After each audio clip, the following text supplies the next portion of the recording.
Catatan Presiden RI. Presiden Jokowi menjadi Inspektur Upacara Peringatan ke-78 Hari Tentara Nasional Indonesia tahun 2023 di kawasan Monas, Jakarta Pusat. Lapor Upacara Peringatan ke-78 Hari Tentara Nasional Indonesia tahun 2023 siap dimulai. Selanjutnya pasukan siap diperiksa. Laksanakan.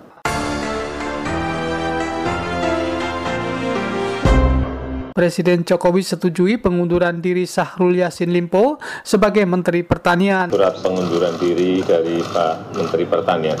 Ya, sudah saya terima dan pagi tadi sudah ditindaklanjuti. Sudah saya tanda tangani juga. Siapa Pak penggantinya? Pak mantan mengundurkan. Penggantinya masih PLT. PLT-nya Pak Arif Prastio, Kepala Badan Pangan. Ya.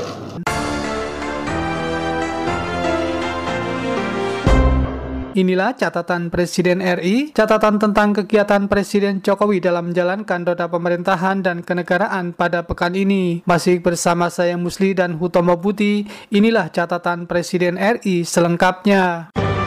Catatan Presiden RI.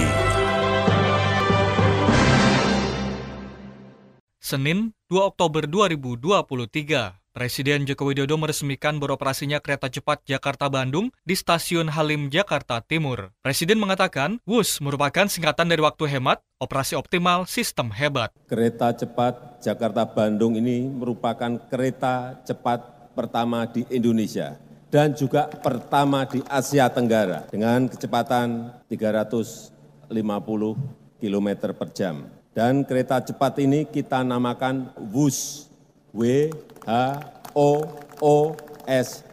dibaca WUS. Ini diinspirasi dari suara yang melesat dari kereta berkecepatan tinggi ini. Dan singkatan dari waktu hemat, operasi optimal, sistem hebat. Sekali lagi, W-H-O-O-S-H. Tapi membacanya WUS. Dan dengan mengucap Bismillahirrahmanirrahim, kereta cepat Jakarta-Bandung, WUS, saya nyatakan dioperasikan. Waktu hemat operasi optimal sistem hebat atau WUS merupakan kereta berkecepatan tinggi pertama di Indonesia dan Asia Tenggara, dapat melaju hingga kecepatan 350 km per jam. Kereta yang menghubungkan Jakarta dan Bandung ini memiliki jalur sepanjang 142,3 km dengan 4 stasiun pemberhentian, yaitu Halim, Karawang, Padalarang, dan Tegal Luar. WUS memiliki desain ruang yang luas dan modern, yang dibagi dalam 3 kelas berkapasitas total mencapai 601 penumpang. Fasilitas yang ada di dalam kereta ini antara lain stop kontak, rak bagasi, minibar, gantungan tas, hingga toilet aksesibel. Senin 2 Oktober 2023, Presiden Joko Widodo menyebutkan peresmian operasional kereta cepat Jakarta-Bandung yang diberi nama WUS menandai berlangsungnya modernisasi transportasi massal di tanah air. Hal itu dikatakan Presiden Joko Widodo saat peresmian operasional kereta cepat Jakarta-Bandung di Stasiun Kereta Cepat Jakarta-Bandung Halim, Jakarta Timur. Presiden Jokowi mengatakan kereta cepat merupakan hal yang baru bagi Indonesia baik dari sisi teknologi, kecepatan dan konstruksi, serta model pembiayaan. Namun Presiden menekankan bangsa Indonesia tidak perlu takut untuk mengadopsi dan mempelajari teknologi transportasi modern untuk kemajuan bangsa. Kereta cepat Jakarta-Bandung ini menandai modernisasi transportasi massal kita yang efisien, yang ramah lingkungan, dan terintegrasi dengan moda transportasi lainnya, maupun terintegrasi dengan TOD, Transit Oriented Development. Dan proyek kereta cepat ini merupakan hal baru bagi kita. MRT juga hal baru bagi kita, LRT juga hal baru bagi kita, kereta cepat juga hal baru bagi kita. Baru teknologinya, baru kecepatannya, dan juga konstruksinya. Baru juga model pembiayaannya. Semuanya serba baru. Presiden juga berpesan agar kita semua tidak alergi terhadap kritik dan tetap semangat untuk belajar. Karena pengalaman kita membangun infrastruktur, baik jalan tol, pelabuhan, bandara, bendungan, transportasi, telah memberikan pengalaman dan bekal kita untuk menghasilkan hasil-hasil yang lebih baik di masa depan.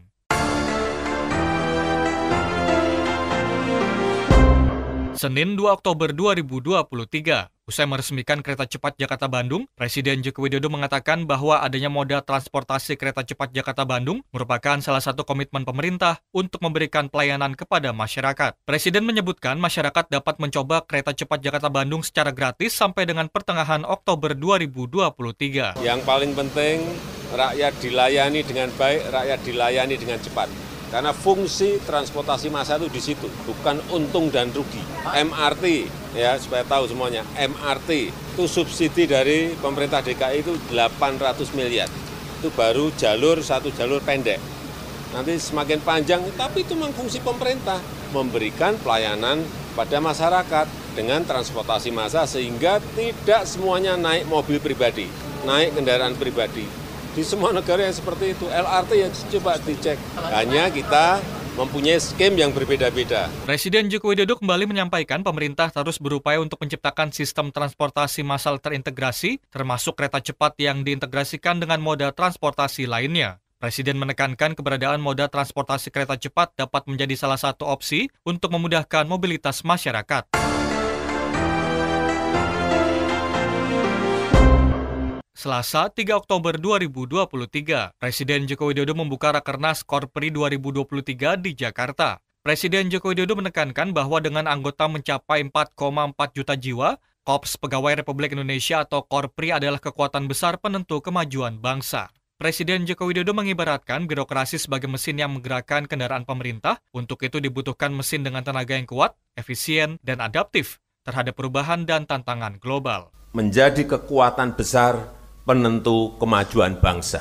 Partai boleh banyak, tapi yang melaksanakan, yang menentukan tetap Korpri. Karena yang menjalankan apapun yang ada di pemerintahan itu Korpri. Jadi ibarat kendaraan, birokrasi ini mesinnya.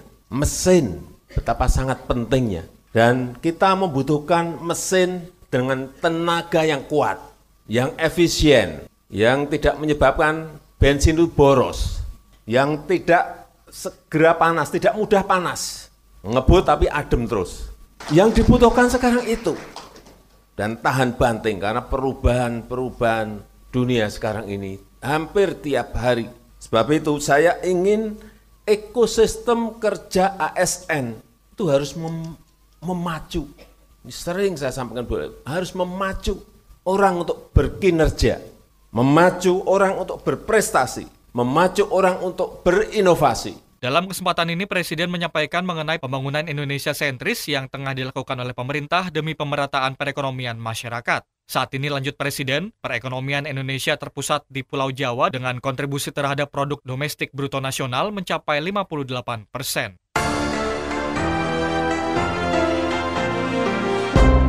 Selasa, 3 Oktober 2023. Presiden Joko Widodo menekankan reformasi birokrasi harus menciptakan ekosistem kerja yang memacu kinerja, prestasi, dan inovasi aparatur sipil negara di seluruh tanah air. Presiden meminta Menpan RB, Abdullah Atswaranas, untuk merumuskan tolok ukur yang jelas terkait hal tersebut. Hal tersebut dikatakan Joko Widodo saat membuka Rakernas Korps Pegawai Republik Indonesia Korpri tahun 2023 di Jakarta. Ada sebuah sistem kita ini yang nggak benar. Mestinya, birokrasi kita ini mestinya urusannya urusan yang penting. Karena memang ini adalah mesin. Apa yang penting itu? Di setiap provinsi, kabupaten, dan kota, dan nasional. Pertama, pertumbuhan ekonomi. Harusnya ukurannya seperti itu. Sekda nggak bisa diangkat kalau dia tidak bisa misalnya menumbuhkan ekonomi di sebuah kabupaten 6, bukan ukurannya SPJ. Repot kalau seperti itu, kejebak ke dalam sistem seperti itu. Ukurannya lagi apa? Inflasi. Kepala dinas yang berhubungan dengan inflasi apa? Kalau inflasi tidak bisa di bawah 3, berarti nggak kerja. 3, kemiskinan. Ini yang dibutuhkan memang itu. Bukan kejebak pada rutinitas harian yang SPJ, prosedur. Itu Pak Menpan harus dirumuskan setelah Undang-Undang ASN jadi. Sehingga kita berubah betul. Karena dunia sekarang ini perubahannya sangat cepat sekali. Selain itu, kata Presiden, orientasi ASN harus diubah agar Indonesia dapat memanfaatkan berbagai peluang untuk melompat menjadi negara maju dan tidak terjebak sebagai negara berpendapatan menengah atau middle income trap.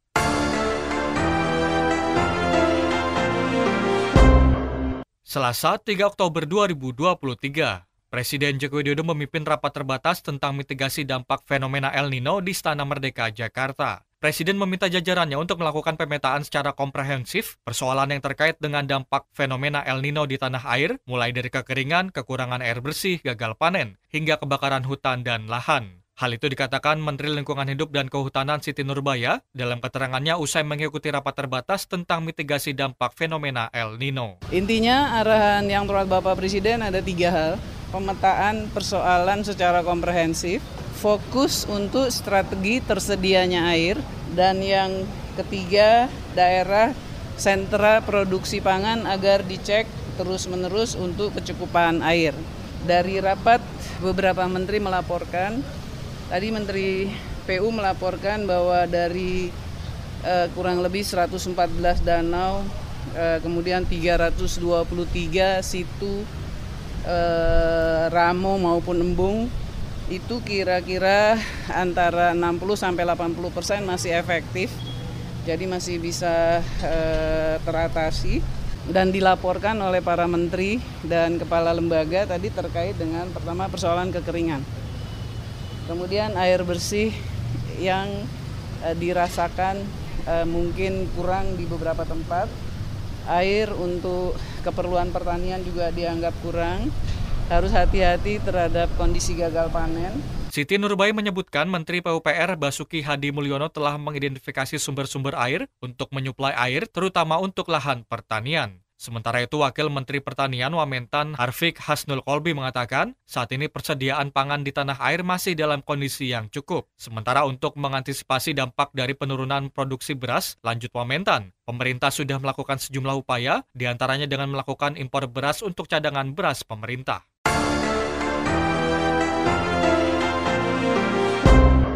Rabu 4 Oktober 2023, Presiden Joko Widodo membuka pameran produk kerajinan Inacraft on Oktober 2023 di JCC Senayan, Jakarta. Dalam sambutannya, Presiden menyampaikan apresiasi atas penyelenggaraan pameran yang dinilainya semakin baik dan menarik. Presiden mengatakan sudah saatnya memberikan ruang khusus bagi pengusaha dan artisan muda tanah air untuk menampilkan karya-karya kreatifnya. Presiden optimis dengan kehadiran para generasi muda yang kreatif, masa depan Indonesia akan semakin baik. Pameran ini sekarang memberikan ruang khusus untuk anak-anak muda, youth brainer, dan young artisan dengan target segmen generasi Z, Gen Z, untuk menampilkan karya-karya kreatifnya. Ini sebuah inisiatif yang baik karena potensi kreatif anak-anak muda kita sangatlah besar. Dan dengan kehadiran anak-anak muda ini, saya makin optimis bahwa negara ini akan semakin baik. Presiden menyebutkan Inacraft juga selalu menampilkan kreasi-kreasi produk kerajinan yang terbaik serta dikurasi dan diseleksi secara ketat dan selektif. Rabu 4 Oktober 2023, Presiden Joko Widodo mengatakan pertemuannya dengan Presiden ke-6 RI SBY di Istana Bogor, Jawa Barat pada Senin 2 Oktober 2023 membahas segala hal termasuk membahas perihal pemilihan umum 2024. Hal itu dikatakannya seusai membuka pameran Inacraft on Oktober 2023 di JCC Senayan, Jakarta. Senin sore. Ini bertemu hampir 1 jam. Ya, silaturahmi, berbincang-bincang, terutama mengenai 2024. Yang dibicarakan apa ya? Rahasia. Ada pembahasan soal AHY nggak Pak? Masuk koalisi Pak AHY. Rahasia. Dalam kesempatan itu, Presiden juga mengatakan rahasia ketika wartawan menanyakan perihal pertemuan dengan SBY dilakukan untuk memasangkan AHY sebagai cawapres untuk Ganjar Pranowo. Rabu 4 Oktober 2023, Presiden Joko Widodo menekankan kedaulatan digital Indonesia harus dilindungi dengan menjaga aset digital dan terus mempertahankan produk lokal di pasar digital. Hal itu disampaikannya dalam pengarahan kepada peserta program pendidikan singkat Angkatan 24 dan alumni program pendidikan reguler Angkatan 65 tahun 2023 Lemhanas di Istana Negara, Jakarta. Kita tidak bisa menghentikan yang namanya digitalisasi, enggak bisa. Barangnya sudah ada, enggak bisa kita menghentikan. Kita juga tidak bisa menghentikan perubahan teknologi, enggak bisa juga. Muncul terus, akan datang terus. Dan jika kita tidak bisa menghentikannya, apa yang harus kita lakukan? Artinya kita harus cepat beradaptasi. Dan juga kita harus mengikuti dan berinovasi Digital Economy Framework Agreement di ASEAN ini bisa kita selesaikan negosiasinya di tahun 2025 yang angka yang terakhir tadi yang 360 billion US dollar itu akan lipat menjadi 2 kali. Artinya 720 miliar US dollar. Kalau dirupiahkan 11.250 triliun rupiah. Potensi ekonominya sangat besar sekali. Apa sih Digital Economy Framework Agreement di ASEAN? Apa yang mau kita bicarakan?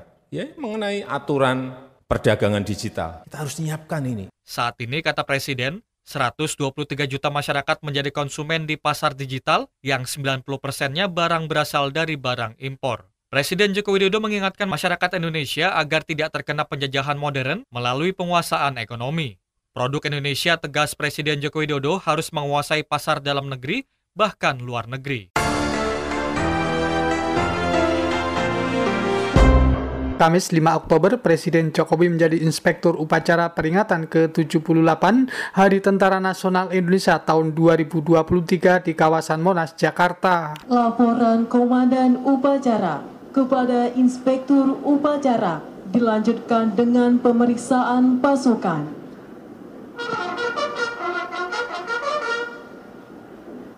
Lapor upacara peringatan ke-78 Hari Tentara Nasional Indonesia tahun 2023 siap dimulai. Selanjutnya pasukan siap diperiksa. Laksanakan. Presiden Jokowi pada kesempatan itu didampingi Ibu Negara Nyonya Iriana Jokowi. Hadir juga Wakil Presiden Kiai Haji Ma'ruf Amin serta Ibu Wuri Ma'ruf Amin, para menteri anggota Kabinet Indonesia Maju, Kapolri, Kepala Lembaga, pimpinan TNI, serta tamu undangan. Kamis 5 Oktober masih dalam rangkaian peringatan hari ulang tahun ke-78 Tentara Nasional Indonesia, Presiden Jokowi dalam sambutan pada peringatan itu antara lain menegaskan modernisasi alutsista harus menjadi bagian penting dari pengembangan industri pertahanan dalam negeri. Lebih lanjut, Presiden Jokowi menjelaskan modernisasi alutsista tersebut sangat diperlukan. Presiden pada kesempatan itu minta agar memanfaatkan anggaran belanja alutsista dengan bijak. Agar anggaran yang dimiliki karena sulit dalam mengumpulkannya, sulit dalam mendapatkannya, dan merupakan uang dari rakyat, sehingga sebisa mungkin harus dibelanjakan dan harus diputar kembali untuk rakyat.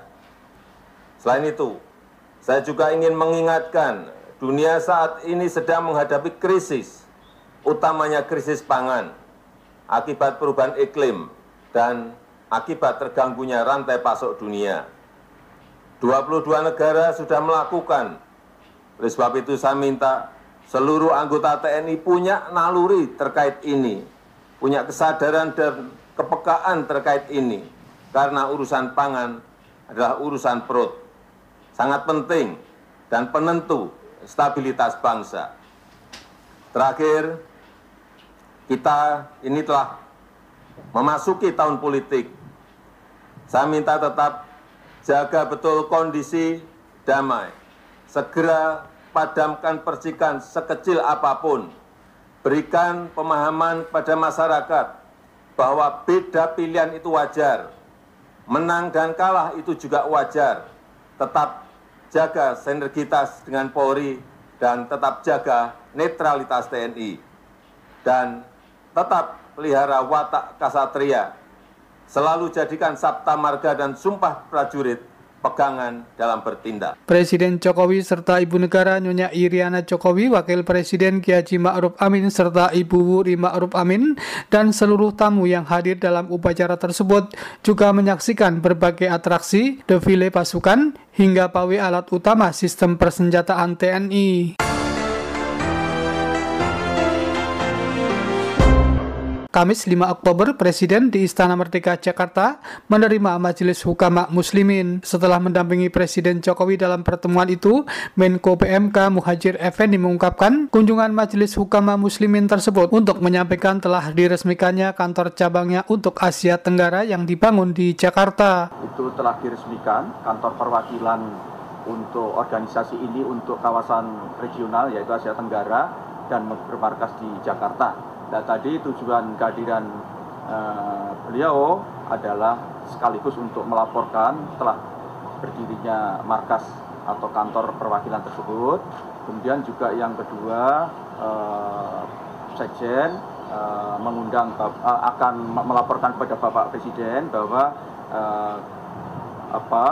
Syekh Al-Azhar itu akan hadir ke Indonesia dan juga kemungkinan akan disertai dengan Paus bersama-sama Paus untuk hadir ke Indonesia. Dan tadi Bapak Presiden menyambut sangat baik rencana untuk kehadiran dari Syekh Al-Azhar tersebut. Mendampingi Presiden Jokowi selain Menko PMK dalam pertemuan itu, Menteri Sekretaris Negara Pratikno.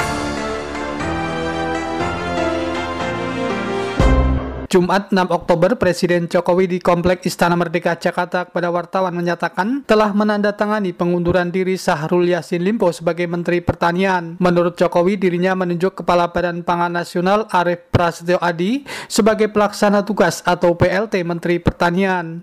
Surat pengunduran diri dari Pak Menteri Pertanian ya sudah saya terima dan pagi tadi sudah ditindaklanjuti, sudah saya tanda tangani juga. Siapa Pak penggantinya? Pak mantan mengundurkan.